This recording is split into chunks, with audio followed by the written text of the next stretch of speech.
我们今天第3天的 keynote speaker 是 Russell Keith-Magee 博士，那他曾经担任 Django Software Foundation 的主席，那他也是 BeeWare Project 的创始人。那今天下午也会给我们另一场更技术性的讲题，那他在 keynote 会带给我们一些关于 BeeWare 的社群的一些贡献。谢谢大家，欢迎。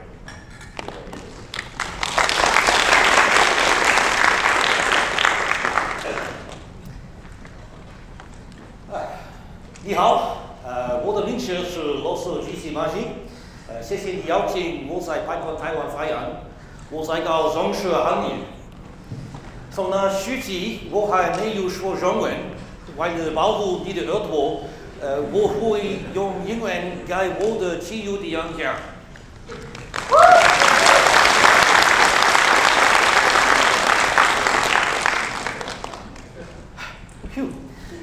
It is my very great pleasure to be here. 谢谢 to Bing and the rest of the PyCon Taiwan team for inviting me to speak today. For those who don't know me, in what I hilariously refer to as my spare time, I've been a core developer on the Django project since January of 2006. I was president of the Django Software Foundation from 2010 to 2015. The DSF, the Django Software Foundation, is the IP, legal and fundraising arm of the Django project. More recently, I have been spending more of my time working on the BeeWare project. BeeWare is a project exploring the tools that we use as developers to write software in Python. It's aiming to provide tools and libraries to enable the development of native cross-platform user interfaces on all modern computing devices. Laptops, but also mobile phones, tablets, set-top boxes, and watches. So, as you might guess, I'm a big fan of Python. I'm not alone in that. This room is filled with Python enthusiasts. And while my personal resume is filled with web and mobile projects, Python as a language has much broader appeal. There's a huge breadth of domain knowledge encoded in Python. Through projects like NumPy, SciPy, Jupyter, BioPython, AstroPy, there is a wealth of scientific expertise in the Python community. Raspberry Pi, Grok Learning, other companies are leaders in the world of education. And it's a result of these projects that Python will consistently find its place on most lists of popular programming languages. It's a language that is extremely accessible, and yet it's still a language that's powerful enough to do complex and complicated work. Now, it would be very easy for me to launch into a blistering technical critique of JavaScript or Java or Go or Swift and a defense of Python's technical superiority, but I'm not going to do that. Firstly, I don't think it adds anything to the discussion. Like it or not, JavaScript, Swift, Java, PHP, these languages all exist, they're in widespread use, and their implementations are battle-hardened.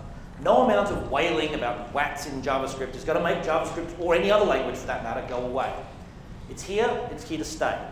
The practitioners and enthusiasts of those language communities are just as talented and just as passionate as any Pythonista, and their choice to use a different language doesn't make them stupid or misguided or even misinformed. They've made a series of choices that have led them to a set of useful skills, and as long as they're doing good in the world, who cares what language they use? Turf arguments like that are also pointless. History has repeatedly shown us that technical superiority of a technology is rarely enough to guarantee any sort of victory. AC and DC electricity, Betamax and VHS, Windows and MacOS, Windows and OS2, Blu-ray and HD DVD. As long as two options exist that meet basic requirements, the social structures and power relationships around technology are much more important than the technology itself for assuring success. So why should we care about Python? And more importantly, why should we care about how we care about Python? We should care because from little things, big things grow. That turn of phrase comes from a song from a white Australian folk singer named Paul Kelly and an Indigenous songwriter named Kev Carmody. The song tells the story of Vincent Nyangari, who was a Gurindji man, and the Wave Hill workers' strike that he was involved in. Australia has a quite damning history when it comes to our relationship with Aboriginal and Indigenous rights. Australian law didn't even recognise Indigenous Australians as being humans until 1967. The strike by the Gurindji workers took place in 1966. It was a non-violent protest by Australian Aboriginals at Wave Hill Station, near Alice Springs in the red centre of Australia. And they were protesting over pay and work conditions, but in particular, that they were being exploited on their own land that had been taken from them by the white man who had declared them savages. The strike ultimately led to the 1976 Aboriginal Land Rights Act, the first time that Australian law recognised that Australia was inhabited prior to the arrival of white settlers, that the previous Indigenous inhabitants had been dispossessed of their land, and that they had rights over that land that they had been living on for thousands of years. The whole period is symbolised by this photo at a very emotional ceremony at Wave Hill Station, where the Australian Prime Minister of the time, Gough Whitlam, symbolically reached to the ground and poured a handful of dirt into the hand of Vincent Leungari, symbolically and literally giving the land back to him. What started as a small protest from a handful of Gurindji men saying, "We deserve better than this, this is our land," turned into a political movement that recognised them as people and recognised that what they had been dispossessed of by white settlement. Now, I don't want to claim for a moment that open source is as important as the struggle for land rights for Indigenous Australians. And it isn't by a long way. But that core idea, that optimism about a better future, that from a little thing, big things can grow, shares a lot of similarities to the way that open source projects develop. Open source projects start as little things. If they're able to capture the attention of the community, if project founders are persistent, it's possible to grow something great. Now, this very rarely happens overnight. It takes preparation and persistence and planning, sweating all the little details, keeping an eye on what the long-term goal is. And sometimes, even if you've got the right idea, if the rest of the community isn't ready for that idea, it won't take hold.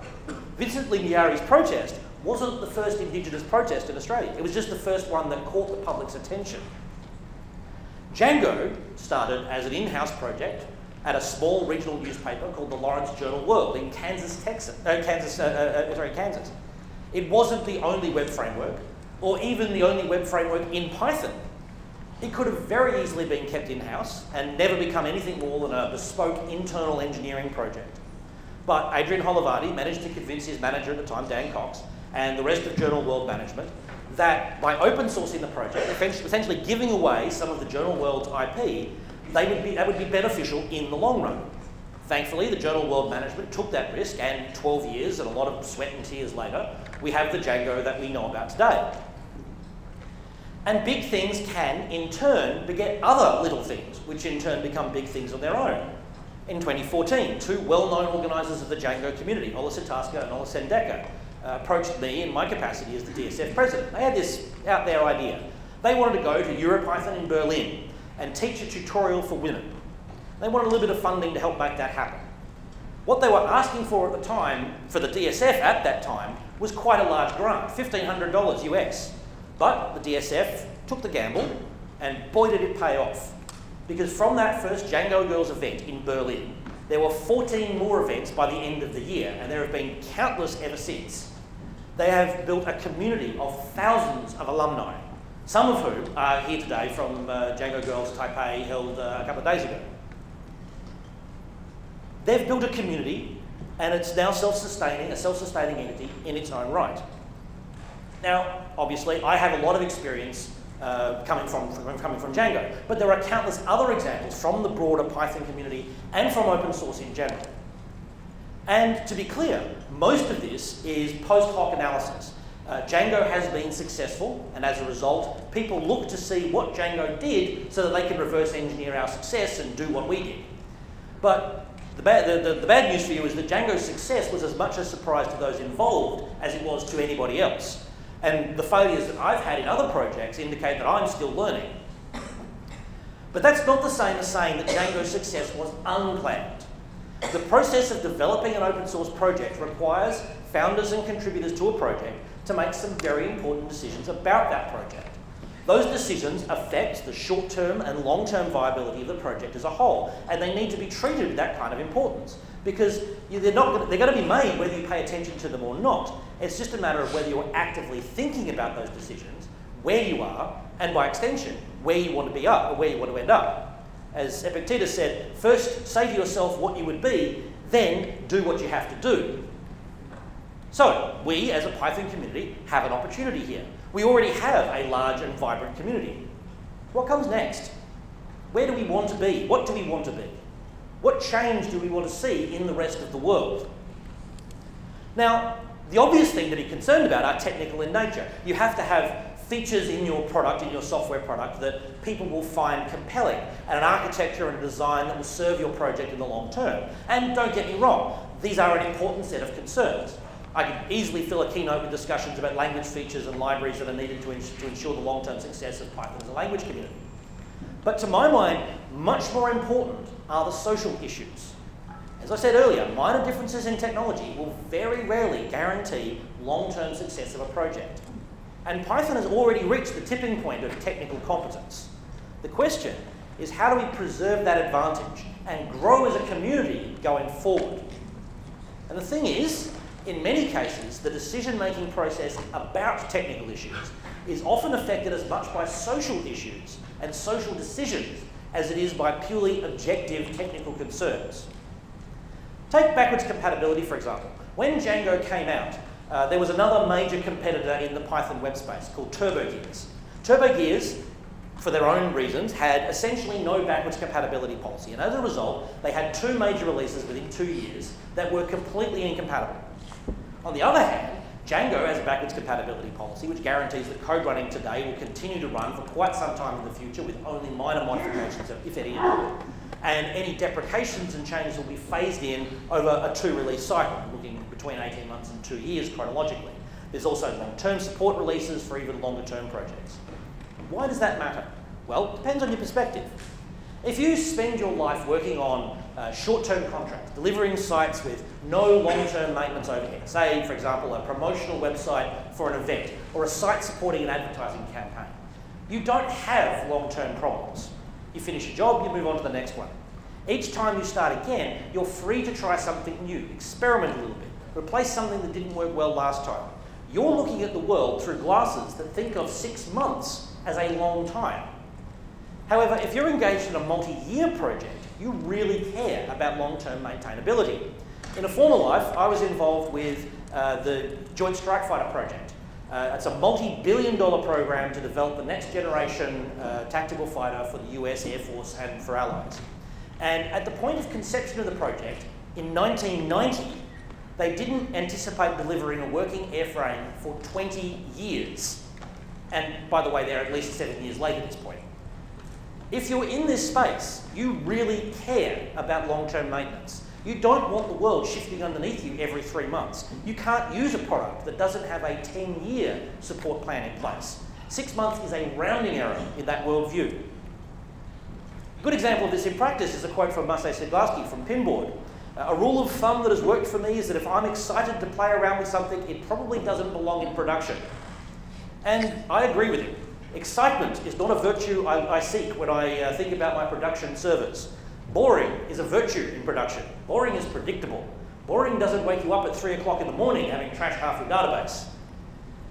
But backwards compatibility also comes at a price. It's a loss of flexibility. By not enforcing backwards compatibility between releases, TurboGears was in a position to explore new, possibly better options.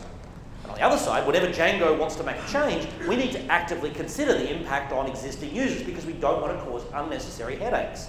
This makes it a lot harder to introduce some new features or clean up some architectural mistakes because we can't just do it. We need to work out a phase-in strategy that doesn't impact existing users. So, is the price worth it? Well, it depends. In the case of TurboGears, they took a gamble and it didn't pay off for TurboGears as a project. But the result of that was the emergence of pylons and pyramid, which utilise better default options. So there's an argument to be made that the Python community as a whole benefited. However, by the same token, one of the reasons Django is considered for use at all by large organisations is because of the long history of stability. And the reason it's viable for teaching groups like Django Girls is because it is relatively stable and skills learned today will be broadly applicable for a long time to come. There is a lot of value in moving fast and breaking things. You get to experiment, to try out new ideas, and that's all good, but there's also value in being boring and stable and predictable. You need to know your audience and make a decision that suits appropriate to that audience. A common refrain on the Django mailing list is that Django aspires to be a 90% framework. It doesn't expect that you're going to be able to solve every problem, but it does aim to make 90% of websites easy enough to build. This means that there are 10% of problems that Django as a project knows ahead of time we won't be able to solve. That's okay. Those 10% of sites have unusual requirements, exceedingly high traffic, particularly unusual traffic patterns. Cal Henderson, founder of Flickr, in his keynote at the very first DjangoCon in 2008, made the astute observation that 99% of websites are not in the top 1% of websites. For the vast majority of projects, engineering time is much more costly than server time, and setting up your projects for flexibility when, frankly, being opinionated, picking something and moving on would be a vastly better option. If you are genuinely in that 10%, then yeah, you may need to handcraft something specifically for your needs. But if you're not, engineering for flexibility may not be desirable. I'm not saying here that one approach is right and one approach is wrong, just that the social properties you value in your projects will depend on your perspective and your audience, which in turn shapes the purely objective engineering and technical decisions that you make. Timing is also extremely important. Twisted, for example, is 17 years old as a library. It's been doing asynchronous communication all this time. But it's not until the last couple of years that most people have really started to appreciate what async means and why it matters. And this is ironic, given that 17 years ago, computers and networks were 17 years slower, so they would have made great use of async I/O. So what changed? Why has the world tipped and is now seeking out asynchronous solutions to everything? Well, there's something to be said for the power of an idea whose time has come, but another very important reason is messaging. Regardless of where you are in your project's lifecycle, it's not just enough to make something theoretically possible. It needs to be simple and practically applicable. And part of that means that messaging matters. Up until the release of Django 1.8, there were regular cries that Django sucks because you can't use Ginger templates, which is completely untrue. Mozilla had been using Ginger in production on Django sites for years. But because the messaging was Django is batteries included and Django has a template framework, the argument had enough oxygen to survive. This messaging can ultimately frame the success of an entire project. The messaging around Twisted resulted in the fact that it wasn't used anywhere near as much as it should have been until quite recently. Looking at examples for my own life, I was responsible for Django Evolution, which was one of the first migration frameworks for Django. But in my messaging, I wasn't able to effectively explain how Evolution did what it did. And as a result, the project acquired this tag as being excessively magic, which eventually became a death knell for the project. Andrew Godwin, who spoke who spoke yesterday, did a much better job with the messaging around South. And although there's a lot of similarity between how South and Django Evolution did what they did, South ultimately won the migrations battle around Django. And the messaging doesn't just apply to what you actually have and you can actually do. It's also important to occasionally read the tea leaves and see where the ecosystem as a whole is moving and working out how to adapt your messaging to suit. 10 years ago, the web was all about content management, pages, forms backed by a database. And Django had a really, really great story there. But nowadays, the world is about single page apps, real-time communication, rich clients. So what's Django's message? Again, Andrew's work on channels is an important piece of this puzzle. But if Django as a whole doesn't adapt, or at the very least adopt a compelling message that will resonate with the vast majority of the audience, then we're going to find Django losing momentum in favour of other options. And I don't necessarily mean that Django needs to acquire a whole lot of new features. It is literally about being able to provide a compelling answer to the question, how do I build a rich client app in Django? It's okay if the answer is use external tool X. The answer just can't be Django already does that, because it doesn't. Or you don't want to do that, because they do want to do that. Python more broadly is also facing challenges right now. Python is a great language for desktop platforms, but what about phones, tablets, set-top boxes? I don't know if laptops and desktops as we currently think of them are going to disappear anytime soon, but I also wouldn't take the bet that they're going to stick around forever. Python, as currently envisaged, really only works on desktops and laptops. If as an ecosystem we don't pay attention to these new platforms and develop a compelling community message to address the simple question of, can I use Python on my phone?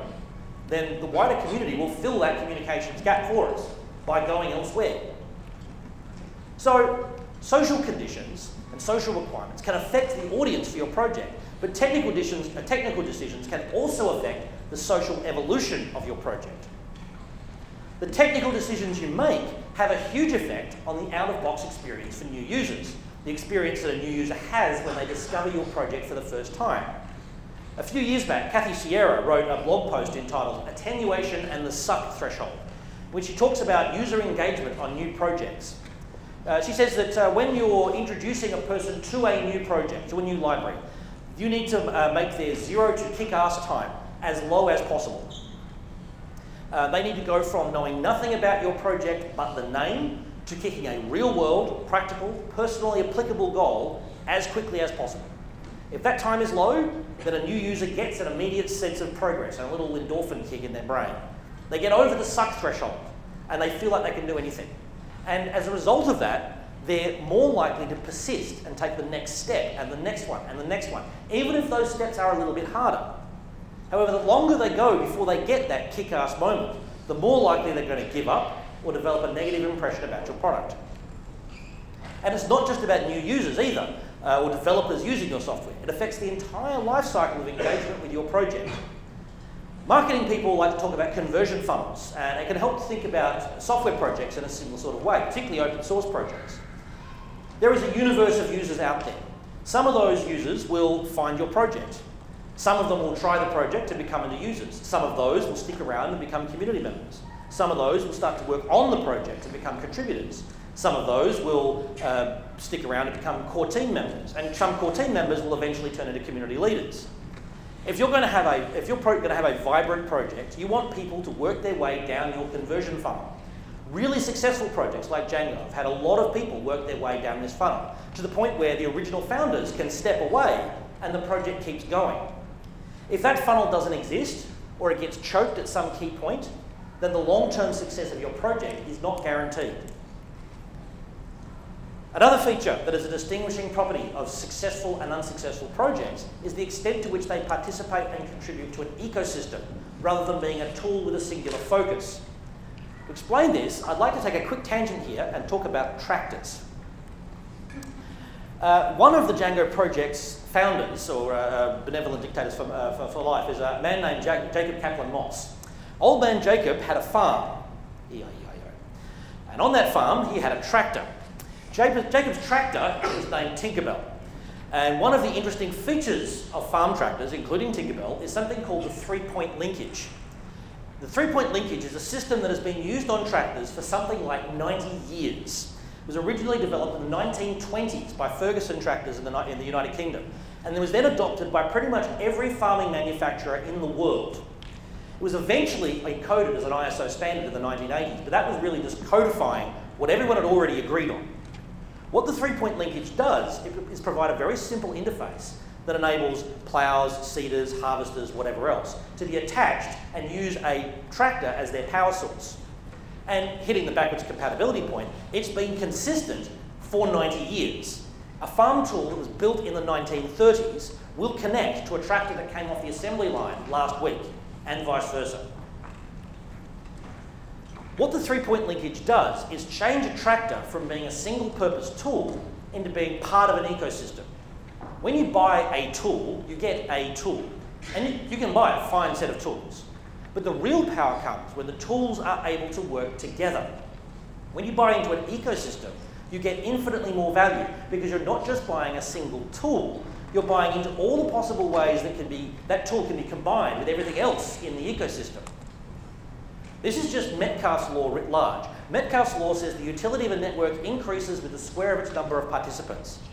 Django and Python, by themselves, aren't that exciting. They can do stuff, but they're limited. What is exciting is the ecosystem around it. Every time someone writes a plugin or a library that's part of the Django ecosystem, or a new Python package, every other package in the entire Django ecosystem gains value because it's something that's compatible with all the other bits. Take Django, for example. There are almost 4,000 packages on PyPI tagged as being Django compatible. Now, even if you take into account Sturgeon's law that 90% of everything is crap, that's still 400 useful packages that are part of the ecosystem. And although Metcalfe's law is used to describe telecommunications networks originally, it also applies to human communication networks as well. The more people there are in a community, the more vibrant that community can be. You can't force an ecosystem into existence. The stronger the community, the stronger the ecosystem. Toxic ecosystems either die off or breed nasty subcultures. This is especially true in open source, where pretty much everyone is a volunteer. Your community has to be somewhere where people want to be, because if they don't want to be there, they will leave, or at least stop engaging and put their volunteer efforts somewhere else. But if you want to grow your community and not just preserve what you have, the single easiest way to improve your conversion funnel is to put more people in at the top. If you are systematically excluding one group of people based upon a completely arbitrary distinction or based upon some preconceived notion of their capabilities or interests, you are missing out. In web design circles, it has taken a very long time to convince people that accessibility is something worth paying attention to. But it turns out that if you focus on accessibility as a design constraint, not only can the deaf or the blind or the neuroatypical access your website, it improves the experience for everyone else as well. There's a direct analogue here with the social leadership position that Django and Python have taken. Yes, we have adopted codes of conduct because they are a clear signal to women and minorities that we want our community to be welcoming and friendly. But as a side effect, it makes the community nicer for everyone. A code of conduct isn't there to make sure that women can publish men who are all evil. It's there to make sure that everyone, including men, have a pleasant experience in a welcoming, friendly community. So if you want to maximize the value of your community's conversion funnel, you need to make it as easy as possible for as many people as possible to engage with your community. You need to make sure people feel welcome to progress down the funnel. You need to empower as many people as possible to progress down that funnel as autonomously as possible. And more importantly, to feel welcome as they do so. And yet, some people won't feel happy with that. They won't like being told to be polite, or to choose their words more carefully, or to respect the space and privacy of others, or to accept those that others have as much of a right to be in this space, or have opinions that are just as valid. And those people need to be shown the door. If they aren't, your community will be judged by the behaviour of those that participate in it. If you want your community to be, if you want to be part of a community that has those values, well, that is also your choice. That is your community's choice. But for what it's worth, don't expect me or any of my friends to be part of that community. Because no matter how much you make excuses for someone's behaviour because of how talented they are, you're going to be driving away more people, potentially just as talented, but more valuable because they can form parts of larger networks rather than offending everybody they come in contact with. And no matter how much you protest that this doesn't happen in our community, allow me to assure you it does. If you think that this doesn't happen in your backyard, it's either because you're just not aware of it, because you haven't got the mechanisms in place to receive complaints, you're not hearing people when they are complaining, or the people who want to complain don't feel comfortable complaining to you. A couple of years ago, I didn't think the Django community had a particular problem with this sort of thing. I mean, I was happy to adopt codes of conduct because people were asking for them, but I didn't think it was a problem we actually had. I now have the dubious distinction of being able to say, I have broken bread with two men who have been the perpetrators of some pretty horrific abuses of women in our community. And those women are also people who are my friends. If you'd asked me about those two men a couple of years ago, I would have said, okay, they've got a robust sense of humour, but they're harmless. One of those two people has now been convicted of some fairly nasty crimes related to his behaviour. And I know a third person, someone that I've actually worked with, who has been excluded from a number of spaces because of his behaviour towards women. And while those are the big banner issues that get all the press and the things that draw attention when a code of conduct is invoked, it's not just about big and obvious offences. Not every code of conduct violation is an egregious sexual assault. It can be simple microaggressions, an explicit joke that goes too far, that makes someone feel uncomfortable. And not all code of conduct violations need to be met with exclusion from a community either. Sometimes all that is needed is an apology and a commitment to do better in the future. A little known fact, I myself have been the subject of several code of conduct complaints that have been reported to various conference organisers. Not because I'm a remorseless lech who must be stopped and ejected from the community, or at least I hope not. They have all been relatively smaller issues, all reported and logged, but not escalated beyond that. An unfortunate choice of phrasing that had some unintended consequences. A joke that wasn't entirely in good taste. In the grand scheme of potential offences, they aren't huge issues, but I've been called on them by proactive members of the community, and rightly so. Firstly, because I'm a high-profile member of the community and I should be leading by example, but also because these little microaggressions, wherever they come from, add up over time, especially when they come from people in positions of power. Now, I happen to like a risque joke from time to time, but this is a professional community, and if the price of ensuring that more people feel welcome is that I keep my jokes a little cleaner than I might with my closest friends, well, that's a price I'm willing to pay.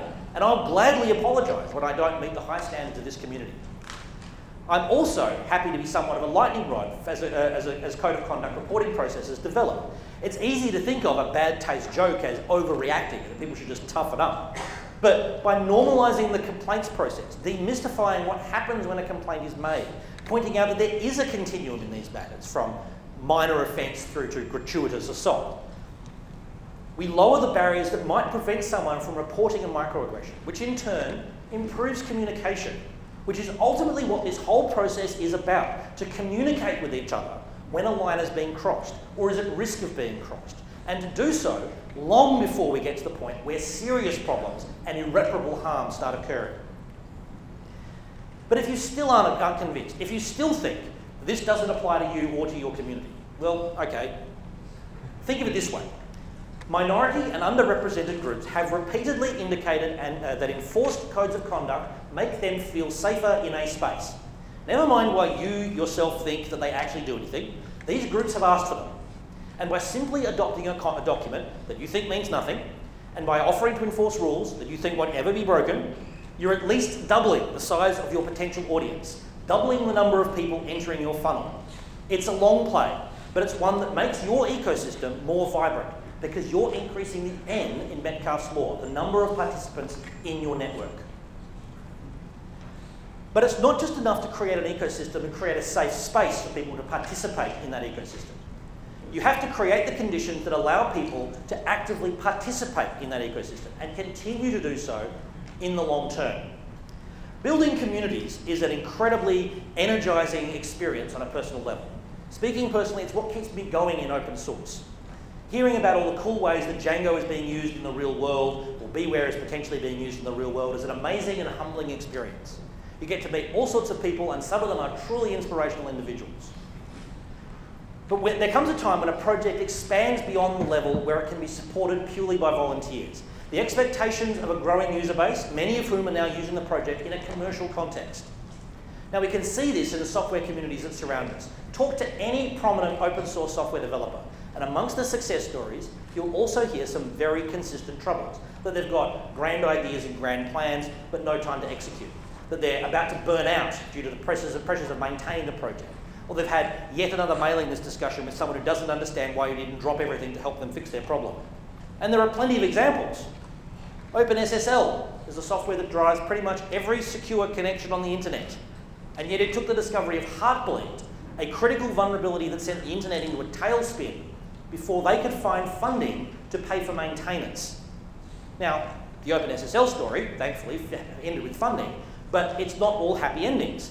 Take the example of Capistrano, hugely popular configuration management tool around 2007, 2008, maintained by a guy called Janus Buck. In 2008, citing burnout and maintenance overhead, he famously withdrew support for Windows, saying, Windows may be the 800-pound gorilla in the room, but it's not my gorilla and it's not my room. This was an incredibly unpopular move. But even at that scale there, Janus burnt out in 2009, abandoning Capistrano wholesale and a number of other projects without maintenance. The thing is, this is a community that has cash. In the grand scheme of things, software development is a well-funded industry. If companies in the valley can find money for football tables and meditative ball pits, they should be able to find resources to help maintain the software on which they have based their success. And if you're on the receiving end of the problem, a developer of free software, that can be really frustrating. For me, this is the great unanswered question of the free software movement: how to reconcile the discrepancy between the clear demand for the software product and the ability to convert that demand into the time and resources necessary to service the demand. Although the theory says that anyone can contribute to a free software project, in practice, every single project of any significance has leaders of some kind. At the most basic level, it's whoever has the commit bit. And you need that leadership, especially when anything to do with design is involved. The running gag is that a camel is a horse designed by committee. The worst APIs we deal with on a daily basis are the ones that were designed by committee. Flat organisational structures aren't organised at all. You need someone to run the show, to set direction, to coordinate efforts. The dichotomy between theory and practice is also the reason why comments like patches welcome get made in free software mailing lists. On the one hand, yeah, it's absolutely correct. Anyone can contribute, and most projects, patches are welcome. But most people don't look at a new project as an opportunity to engage and contribute. Most people just want to use the damn software. And you could argue that's because people are focusing on the wrong interpretation of free and haven't captured the spirit of the free software contribution process, which is, again, 100% true, but utterly counterproductive as a position. Anyone who's done any user experience work knows that if users are consistently making a mistake, blaming the user gets you nowhere. You were in charge of what the user experienced, and they made the error because of a fundamental cognitive disconnect.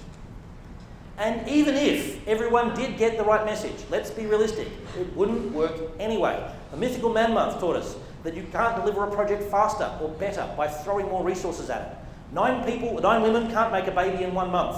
A project doesn't just need resources, it needs the right resources in the right quantities. And ultimately, that means finding a way for projects to get the resources they need to be self-sustaining.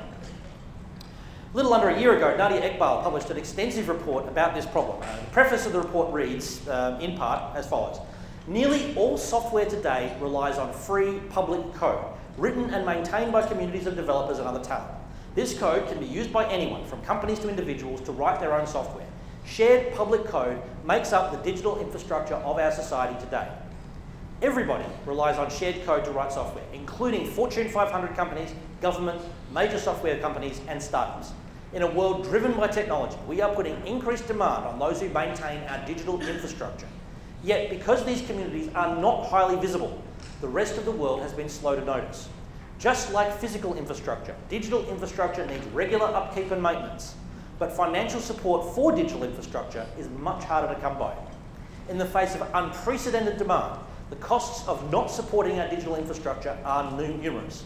No individual company or organisation is incentivised to address the public good problem alone. In order to support our digital infrastructure, we must find ways to work together. End quote. Most open source funding projects aim fairly small. A Kickstarter to fund a 2-month code sprint, Patreon to fund 1 full-time employee, sales of stickers and shirts to pay for pizza at a sprint. And these are great, but they leave the bigger problem unsolved. Instead of thinking about 1 or 2 people to tinker on a project part-time, I suggest we need to start thinking about pitching a problem on a much bigger scale. There are any number of public good arguments to be made for free and open source software. Open source minimises the waste of public funds. Imagine how much money governments could save if they just stopped buying Oracle licenses and SAP licenses and used Postgres instead.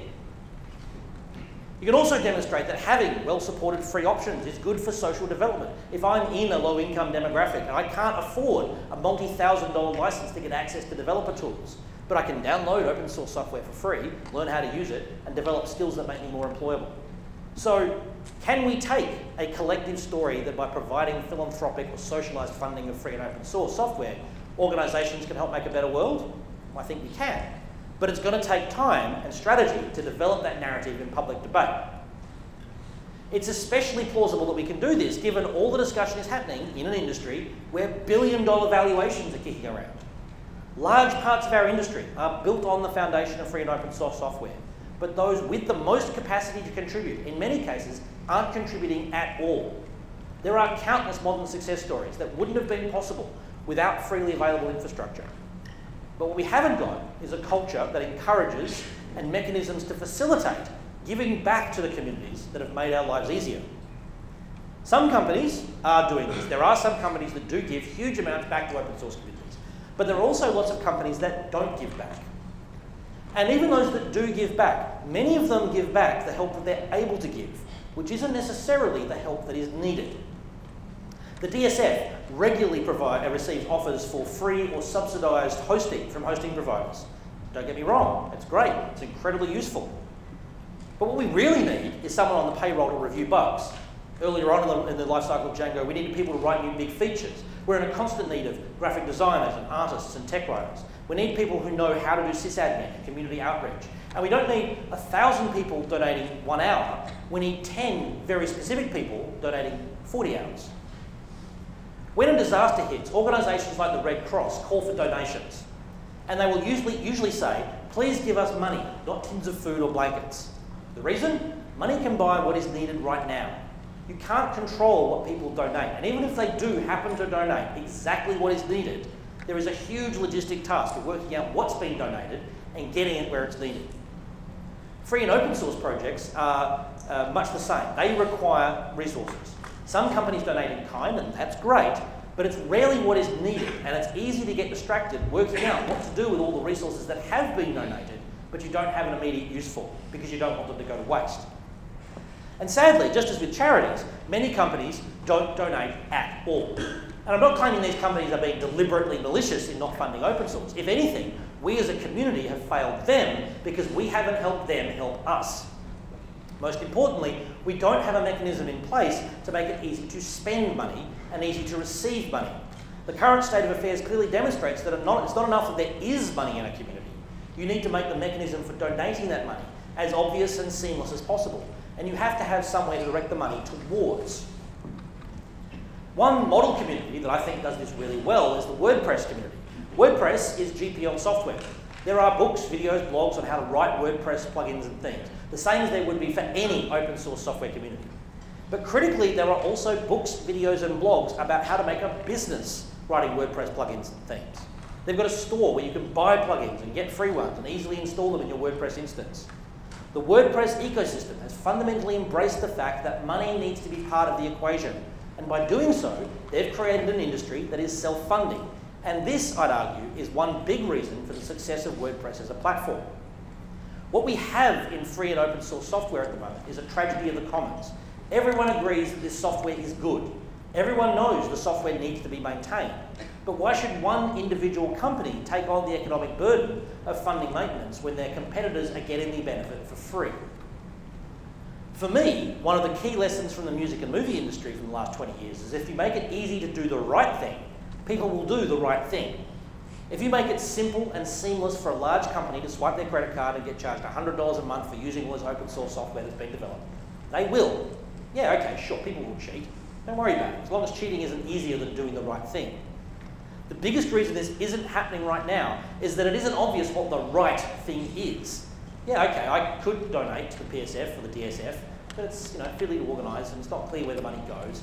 And I could sign up to a few Patreons or sign up to a bug bounty program, but not everyone is there, and there isn't really enough there for someone to earn a living. I don't want to just contribute beer money.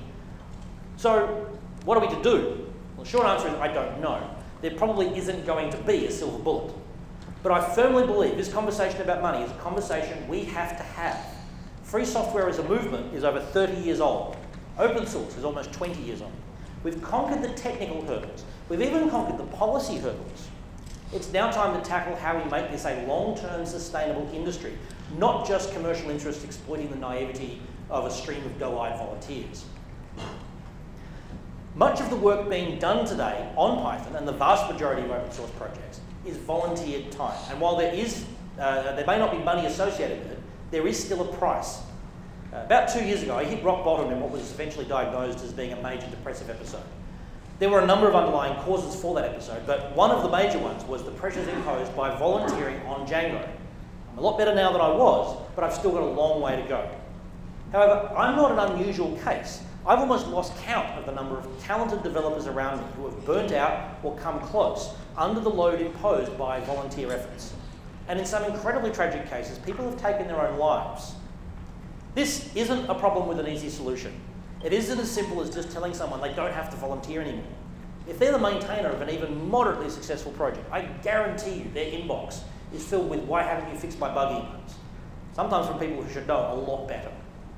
The constant deluge can be overwhelming, especially if you're already struggling with finding a work-life balance.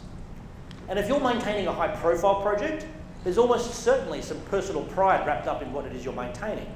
And there's negotiating a fine balance between volunteering and career. If I stop volunteering on Django, do I stop being employable? Anyone who says it's as simple as just stop volunteering, frankly, hasn't been put in a position where that's something they actually had to do. The greatest shocks in our society occur when something we assume is plentiful and ubiquitous disappears. Petrol, electricity, clean water. If your open source project isn't planning for the day when your biggest contributor steps down or is unable to continue, your project has a clock on it. As a community, we need to institutionalise a minimisation of the expectation of free labour. If you've got a project role that is going to take resources, be it material, labour, emotional energy, don't just assume those resources will be available forever in boundless quantity. And if you're a free consumer of that resource, be aware of what it is you're consuming. If you are a commercial organisation who depends on a project and you aren't taking steps to contribute to the projects you use, then I'd argue you are being criminally negligent to your customers and your investors because you haven't secured your supply chain. You haven't mitigated a key risk associated with your technology stack. But it's not just about finger pointing at bad projects or bad users or bad companies. As a community, we haven't established the conditions where companies are readily able to mitigate these risks. The free software community has spent a lot of time and effort discussing and debating and defending the importance of user freedoms. However, they've been almost silent on the unintended consequences of their position, that when software is free as in freedom, it is almost always free as in beer as well, which means the task of making an income off that software is much higher. The ultimate effect of this position is that free software is really free as in puppy, not free as in beer or free as in freedom. It's free as in puppy, something that you gladly pick up when the project is young, because who doesn't love a cute, cuddly puppy project? Even if it does sometimes go and have a bit of a whiz on the road. But that puppy's going to grow up, it's going to get older, and it's going to take up more and more of your time and require regular walks and get bigger. And if you don't take it for a walk, it's going to get ratty and start destroying your couch. And sometimes it just destroys your couch just because. And you can't just abandon it. It's a living, breathing thing. But somehow this project that you took on for free has all of a sudden taken over your entire life. I don't want to undersell the importance of user freedoms, but to focus on user freedom to the detriment of the mental and physical health of the developers of the software is, in my opinion, incredibly negligent. How to make money from free software isn't a question that has good answers at the moment. As a community, we need to have a very serious discussion about the economic consequences of our decisions and how to harness the not insignificant resources that the software community has at its disposal. The good news here is that there is an unexpected benefit to facing this problem head on. Finding a way to pay for the resources we are consuming certainly helps to stave off burnout, but it has the added benefit that it broadens the list of people who can do the work in the first place. Volunteers, by definition, are made up by those who have the time to volunteer. If you've got a family, or you've got children, or you've got a loved one who needs care, those commitments take priority, as they should. But that also limits your ability to volunteer. You want to address diversity in your community? Make sure you're not just drawing from the pool of people who have free time, which, broadly speaking, means middle to upper class men aged 16 to 30. If you're someone who uses open source, don't just take. Give back in tangible ways, either with hard commitments of time or with cash that organisations like the PSF or DSF can use. And this is especially important if you're a large organisation that has extraordinary resources at your disposal, who derive immense benefit from open source and volunteer projects. To put this in perspective, at the start of this year, I was invited to a roundtable discussion with the Australian Department of Prime Minister and Cabinet to talk about the issue of IT procurement policies and how to improve the engagement of governments with innovative companies. The meeting was attended by 3 high-level civil servants flown over from Canberra the night before. A conference room was hired, catering for 20 people. 17 representatives of industry turned up for a 2-hour roundtable discussion with the powers that be. So let's do the math now. I'll do this in US dollars for convenience. We have 3 people flown over, that's $1,000 in flights. 3 hotel rooms and per diems for food, that's another $500. 17 high-value executives and community leaders. Let's say they bill out at $200 an hour, which almost certainly would have been a bargain for some of the people in that room, especially for a 2-hour engagement. So that's 20 people total, 2 hours, $200 an hour. This 2-hour meeting cost $10,000. which, as I pointed out to people in that room, is a month's salary for someone contributing to open source. Large organisations will hold a meeting like this without a moment's consideration, and do so several times a week. But if you ask the same organisation for a $10,000 donation to support the software that underpins the basic functionality of your organisation, crickets. The resources are there. We just need to work out how to reframe the discussion so that we can access those resources. Over the last 20 years, the software development world has been undergoing some major changes. Those changes aren't due to any single project, but Django has been an active player in those changes. The bar of what is considered acceptable documentation has been listed significantly, and Django is a big part of that. The simple act of having unexpectedly good documentation has literally changed the world we live in as software developers. The impact of initiatives like PyLadies and Python and Django's adoption of codes of conduct are having a noticeable effect. The number of women attending and speaking at PyCon and DjangoCon events is at record high levels. The real effects of those changes, though, won't be seen for years, maybe even for another generation.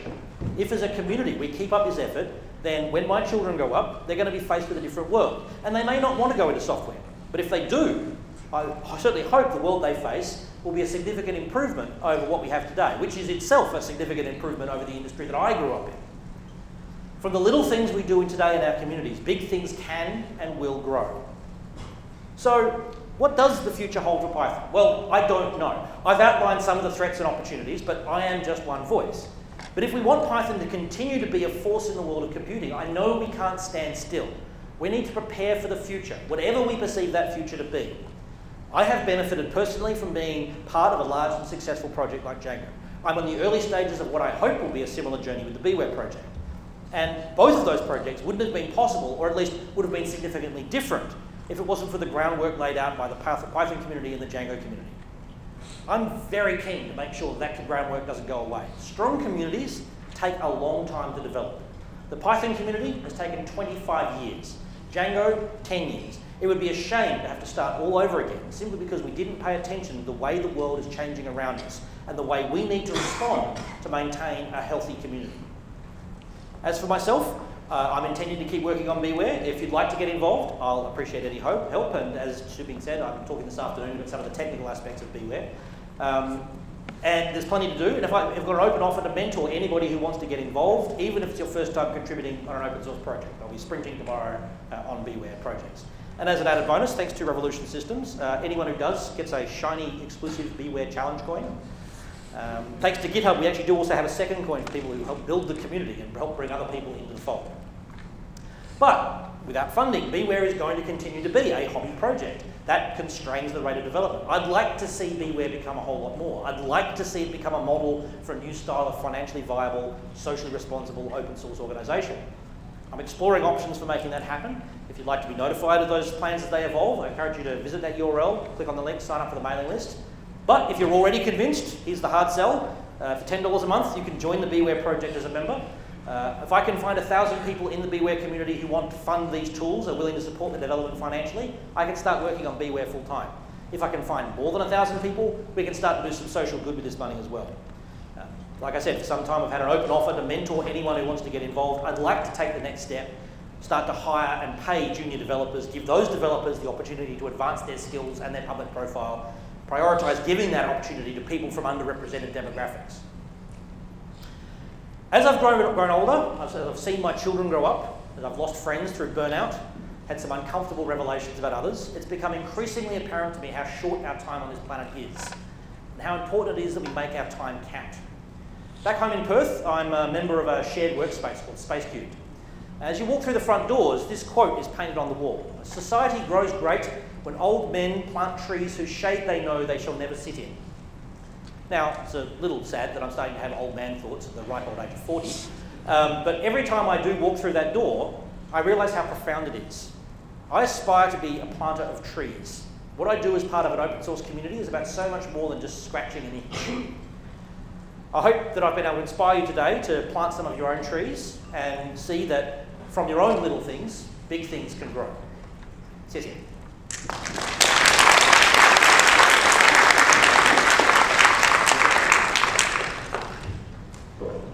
Thanks, Russell, for the brilliant talk. And Russell was very kind of gave me one of the points for my contribution.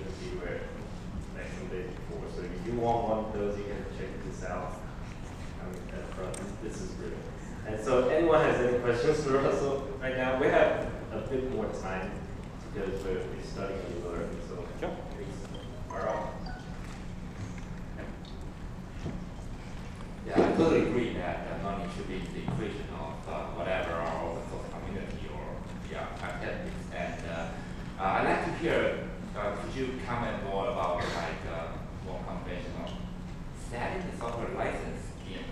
How that can play, or is that possible to happen in the open source setting? Yes, so okay, it is entirely possible from a legal perspective. If you read the original manifestos of the Free Software Foundation, they very, very explicitly say this has got nothing to do with money. It's not about being proprietary. It is about the freedoms that you get when you get the software. There is absolutely no reason. You could take a piece of full GPL v3 software and charge someone for it when you give it to them. The only catch is you've got to give them all the source code and a license that lets them give it away for free. So the catch is that then undercuts your ability to guarantee monopoly. There are some tricks you can do around trademark licensing and things like that, but that starts to get a lot more complicated. Essentially, the licensing arrangement around GPL inherently makes it difficult to just sell the software. And making matters worse, the sort of the political environment around free software then exacerbates that. There have been a couple of discussions, in particular one called the Fair Source license, which is essentially an open source license, except that it's free until you're a 10-person company, or a restriction like that. And the kickback from free software, basically zealots, from free software zealots, is that, no, you can't do that, that's evil, that's destroying user freedom. And there is some small nugget of truth of what they're saying in there, but they completely ignore the fact that their preferred option is ignoring the problem and allows multi-billion-dollar organizations to use software for free. So it is certainly possible, but it's not just a legal argument here, it's also a social argument, which is kind of the point of what I'm saying here. We need to, as a community, accept that money needs to be part of this puzzle, and sometimes that's going to mean adjusting our expectations or modifying what we consider to be absolutes or moral absolutes, so that we can practically get things done without having to fight the entire way. Yep. Any other? I do have a question about the code of conduct. Sure.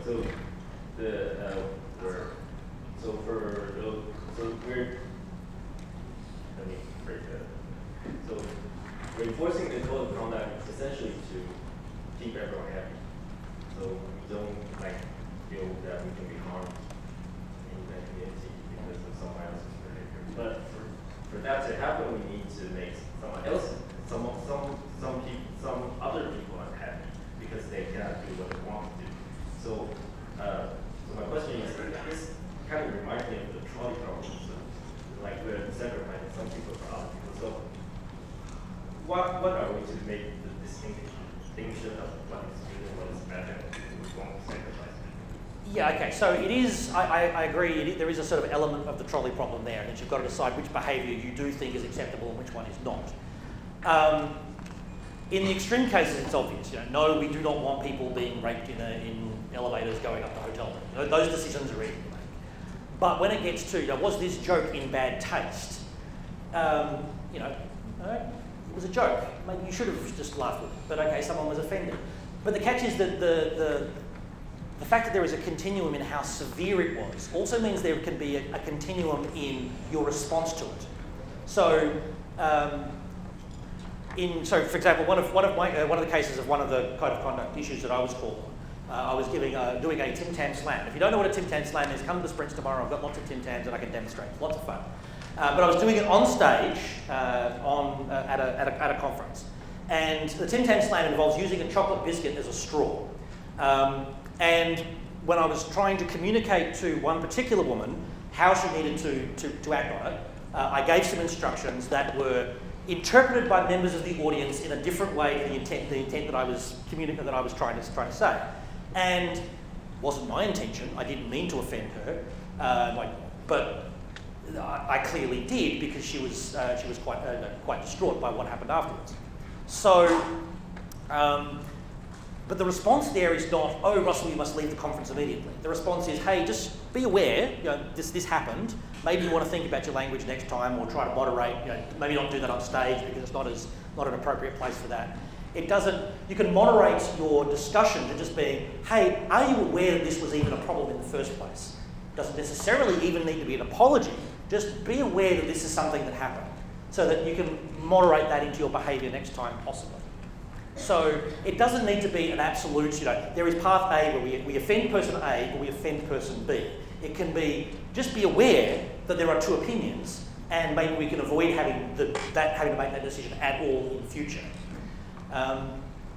So a lot of it is about sort of harm minimisation and providing a mechanism by which someone can feel safe communicating that they were offended, particularly when things like positions of power are involved. I am the former president of the DSF, I am a public speaker, I've been on stage or whatnot. There are people that I have met who say, oh, I couldn't possibly tell you anything, I couldn't possibly go complain to someone like that. I'm mortified that someone doesn't feel comfortable coming to me and saying, hey, I was offended by that joke. Providing an external channel by which someone can say, hey, by the way, someone was offended by that joke completely anonymously, so I don't even need to know who they are, just so that I know that I shouldn't make that joke again in future, or whatever the problem happens to be. It's not about the absolutes, it's about providing a channel for communication so that everybody can be on the same page and everybody can end up having a nicer time.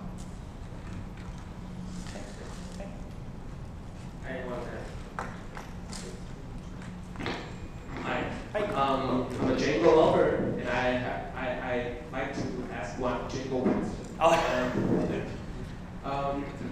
Who wrote those wonderful documentation and tutorials on the official website? Because I think, in my opinion, Django users are mostly developers, and developers love to write code better than documentation, and so. I'm very, very curious about how did Django leaders motivate those who wrote documentations to do so, or what do you think motivated them? Thank you.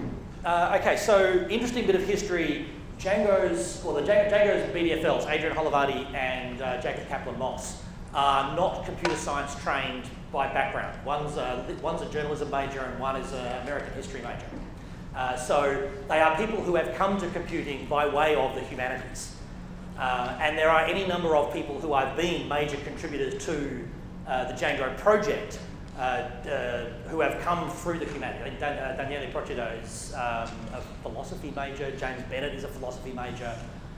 So that is part of the trick, is that it's a project that, yes, there are definitely some serious computer science stuff going on, but the people who are doing it have come from a strong education in the humanities, have learned to write, have learned the value of writing, have learned how to write succinctly and well. I think at one point, we got to be a core team of 10 or so people before we added anybody who had a formal computer science qualification. I think that was me. So not every project can do that, but there are people in the community who, particularly because Python and Django is accessible to people outside of a pure computer science background, who have those skills. So finding them and providing them an environment where they feel comfortable to contribute, sometimes it's by much as having a good attempt and saying, hey, we know this isn't great, please can you help us, can help stimulate that process and make the documentation flow. So the key is to find the right people. Sorry, say again? So the key is to write those, to find those people. Well, okay, I think the key is to write something. Something is better than nothing. And you have to, even as a technical person, you need to identify it as being a priority. It's not, I'm a tech person, therefore I can't write documentation. No, you can. You may not be able to write good documentation, but you can write some documentation. And there is plenty of guidance out there, like Daniele Procida has given a number of talks about how to structure documentation so that it is effective. Seek out those talks, have a good first effort, with then put a great big banner at the top to say, we would like help. If you can help, please do. Make it easy to do the right way. Exactly. Make it easy to contribute, smooth that process of contribution, widen that part of your contribution funnel, and help people in through the door. Okay, thank you. All right, thanks. Okay.